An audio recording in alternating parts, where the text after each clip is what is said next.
In a remote Nigerian village, under the vast sky stretching endlessly, Bako worked tirelessly each day. His life was marked by simplicity, defined by the rhythms of nature and the demands of the land. He would rise before dawn, often before the first hint of light broke through the horizon, and begin his daily labor. The fields were unforgiving, the soil hard and dry, and each season required intense preparation, planting, and harvesting.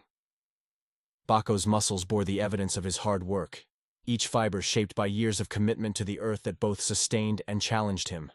His hands, rough and calloused, were a testament to his resilience and dedication. At the end of each day, Bako would return to his humble mud brick home. This house, modest yet sturdy, had weathered many seasons, its walls showing the wear of years spent shielding his family from the elements. The thatched roof offered basic shelter, and though its structure was far from grand, it held memories in each corner. Within those walls, a warmth thrived, a warmth that wealth could not buy, created by Bako, his gentle wife Ayo, and their 3 children. This warmth was woven from shared stories, laughter, and the simple yet profound love that bound them together. Ayo, Bako's wife, was the light of his life, a beacon of strength and kindness. Her presence filled the house with an intangible joy that transformed even the simplest moments into cherished memories. Despite the struggles they faced, Ayo's spirit remained unbroken. She had a remarkable ability to make even the smallest achievements feel like celebrations.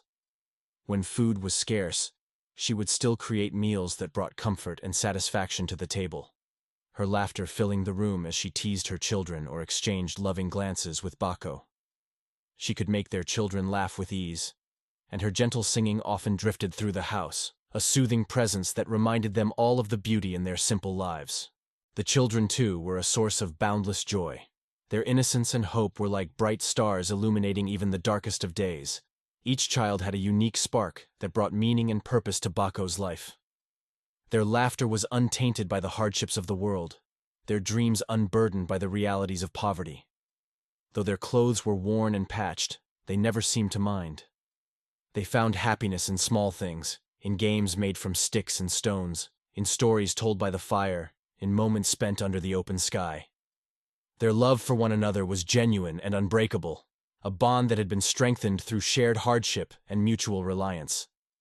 But this tale is not about simple happiness. It is a tale of temptation and the cost of forsaking one's values. Bako would soon be forced to make an unthinkable choice, one that would test the very core of his love for his family and his belief in right and wrong.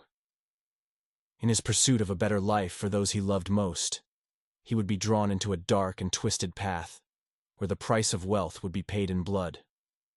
Bako's love for his family was profound. Every day, he worked himself to the bone to provide for them, each coin he earned carefully saved to ensure they had what they needed. His sacrifices were invisible, yet constant, woven into the fabric of their daily lives. But despite his efforts, there was always an underlying worry.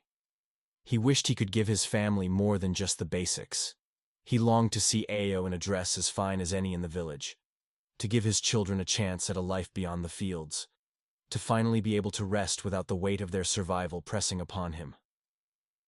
These desires, though deeply buried, sometimes surfaced in his quiet moments, igniting a yearning for a different life. One evening, a village gathering was organized to celebrate the harvest. The entire village was buzzing with excitement as people prepared for the festivities. Bako, eager for a moment of camaraderie and joy, dressed in his best attire, a simple but clean set of clothes he had carefully preserved for such occasions. As he made his way to the village square, he looked forward to reconnecting with old friends and sharing in the spirit of community that had always been a source of strength for him. The village square was alive with laughter, music, and the tantalizing aroma of food.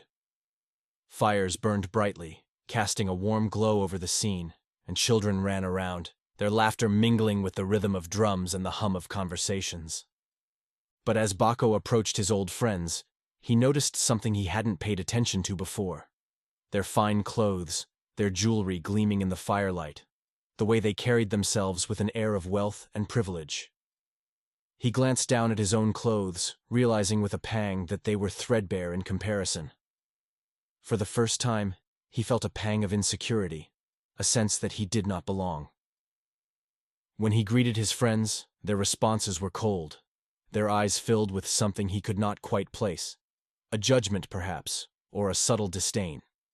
One of them, with a smirk, looked him up and down and said, "Bako, would you mind clearing this table? After all, you're used to hard work, aren't you?" The words stung like a slap, cutting deeper than any physical pain. In that moment, he felt the weight of his status, the way others viewed him not as an equal, but as a mere laborer. He wanted to retort, to defend his pride, but the laughter around him silenced him. He felt small, insignificant, his self-worth shrinking under the mocking gaze of those he had once called friends. Humiliated, he walked home alone that night, his heart heavy and his mind clouded with doubts. In the days that followed, Bako could not shake the feeling of shame. Every morning he rose before dawn, laboring under the relentless sun, his muscles aching, his hands growing more calloused with each passing day. He continued to work on farms owned by the wealthier villagers, some of whom had been his friends before, but who now saw him as nothing more than a hired hand. They paid him less than others, justifying it as a favor, and treated him with an indifference that stung deeply. Each encounter reminded him of his place, reinforcing the chasm that separated him from the life he had briefly glimpsed at the harvest celebration. As the harvest season approached, work became even more demanding. Chief Odi, the wealthiest man in the village, hired Bako and his 2 sons to help on his vast farm. Chief Odi was a shrewd man, known for his sharp eyes and calculating mind. His farm was expansive, filled with rows upon rows of crops that were a testament to his prosperity. Bako, with his sons at his side, labored from sunrise to sunset, sweat streaming down his back, his body weary, but his spirit determined. He knew that the extra income from this work could make a difference, however small, and he clung to that hope as he worked tirelessly day after day. One evening, as they finished for the day, Chief Odi called Bako aside.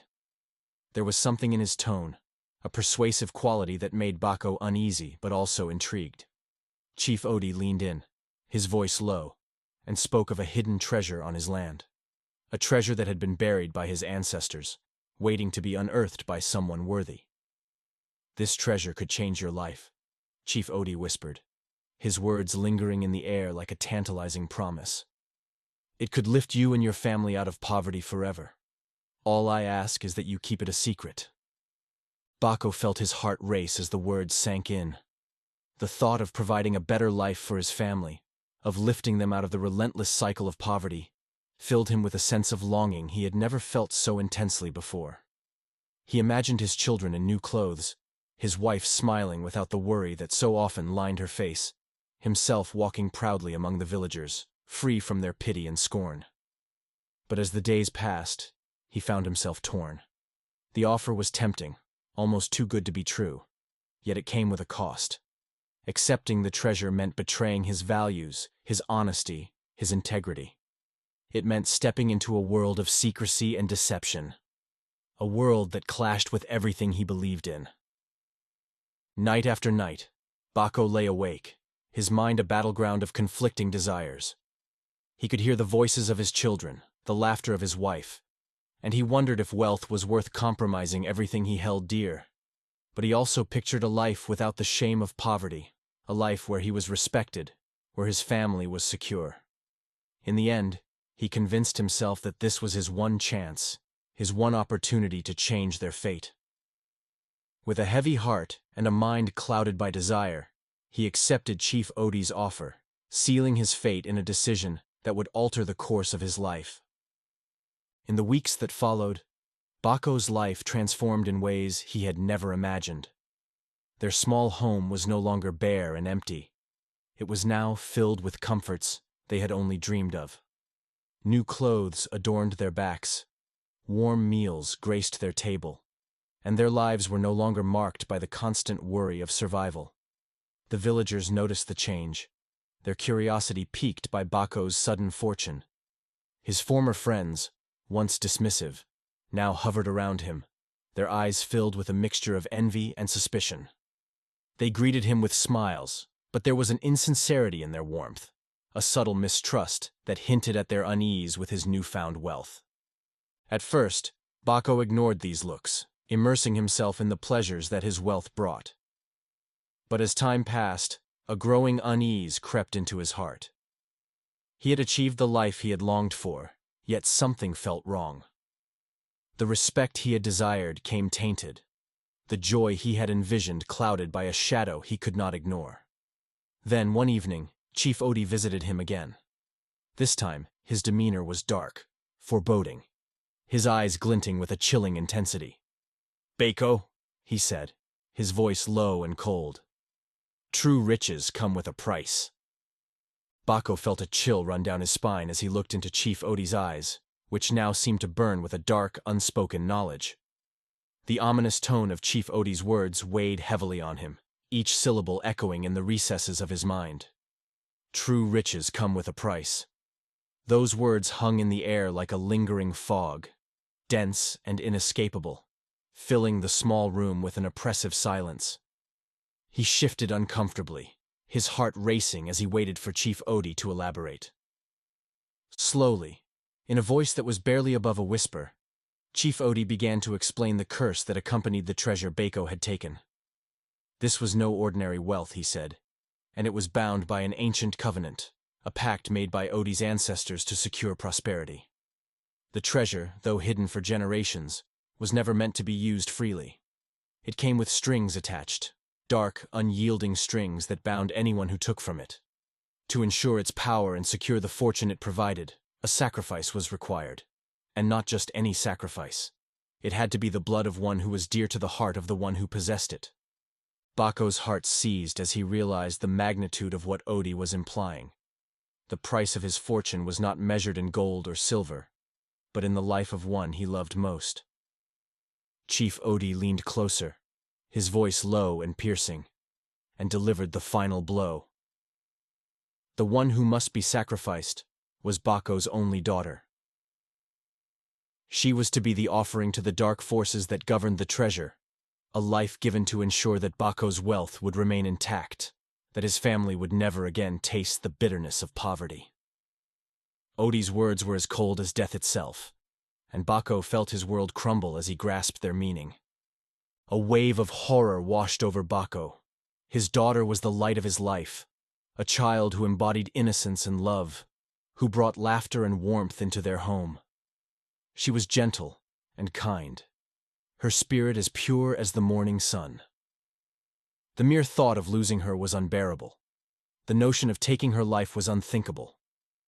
Yet here he was, faced with a choice that threatened to tear apart everything he had worked for, everything he believed in. His mind rebelled against the very idea, but a darker, more desperate part of him reminded him of all he had gained, all he stood to lose if he refused. Night after night, Bako lay awake, his mind a tortured maze of conflicting thoughts. He could not eat, he could barely sleep. His daughter's innocent laughter, once a source of joy, now felt like a knife twisting in his heart, a painful reminder of the price he was expected to pay. He watched her as she played, as she helped her mother with chores, unaware of the terrible fate that loomed over her. Every time she smiled at him, his resolve weakened, his heart aching with the weight of what was to come. And yet, each time he tried to imagine his life without the treasure, the fear of poverty, of returning to a life of hardship, clung to him like a shadow, refusing to let him go. As the final day approached, Bako grew more desperate, his mind clouded by a mounting sense of doom. He had begun to withdraw from his family, unable to meet their eyes, especially his daughter's. His wife, Ayo, noticed the change, sensing the distance that had crept between them, but every time she asked what troubled him, he would turn away, unable to bear the thought of sharing the terrible burden that weighed upon him. He became a ghost of the man he had once been, haunted by the decision he faced, his love for his daughter clashing with his fear of losing everything he had gained. The sun had barely risen on the day that would seal his fate when Bako finally made his decision.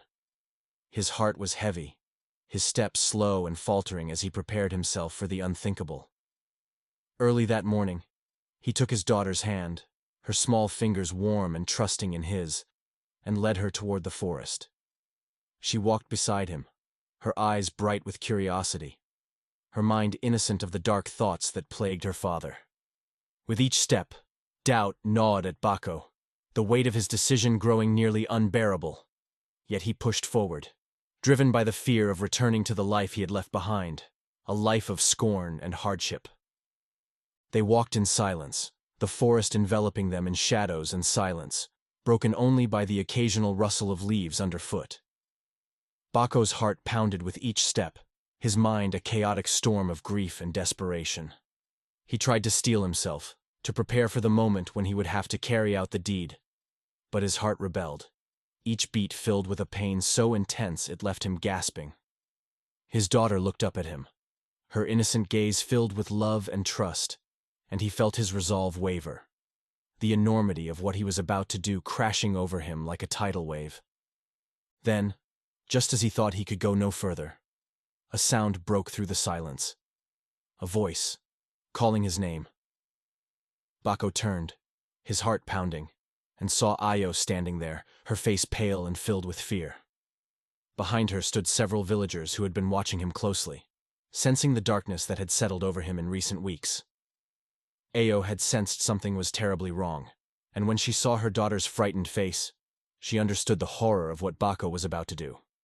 Her heart broke as she realized the depth of his desperation, the terrible choice he had been forced to consider. The villagers surrounded Bako, their expressions a mixture of shock and anger, demanding an explanation. Overwhelmed by shame and guilt, Bako fell to his knees, the weight of his decision finally breaking him.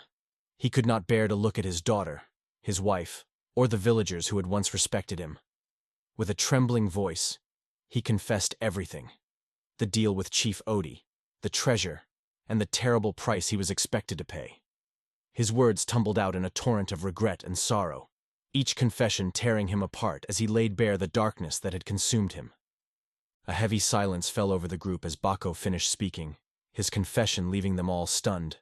Then, slowly, other villagers stepped forward, their faces etched with memories of their own encounters with Chief Odi. One by one, they shared stories of how they too had been tempted by his promises, lured by the prospect of a better life, only to find that the wealth he offered came with a terrible cost. Some had lost loved ones, others had seen their families torn apart by the greed and deceit that followed Odi's so-called blessings. The elders of the village, moved by the weight of these revelations, stepped forward to deliver judgment. In a solemn voice, the eldest of them declared that Chief Odi's deceit could no longer be tolerated. His promises, his wealth, his entire existence had poisoned the heart of the village, and it was time for him to face the consequences of his actions. They decreed that Chief Odi be stripped of his power, his wealth, and his place in the community. He would be exiled, forced to wander alone, bearing the weight of his treachery for the rest of his days. The villagers watched as he was led away, his once commanding presence now diminished, his face a mask of bitterness and fear. He was left to walk the lonely path of exile, his deception and greed laid bare for all to see. As for Bako, the elders showed him a measure of mercy, tempered by the need for justice. They understood the desperation that had driven him, the love for his family that had blinded him to the cost of his choices. Yet they could not ignore the gravity of his actions, the near-tragic consequences of his decisions. They sentenced him to a period of penance, a time of solitude and reflection, where he would be forced to confront the darkness within himself, to atone for the greed that had nearly destroyed him and his family.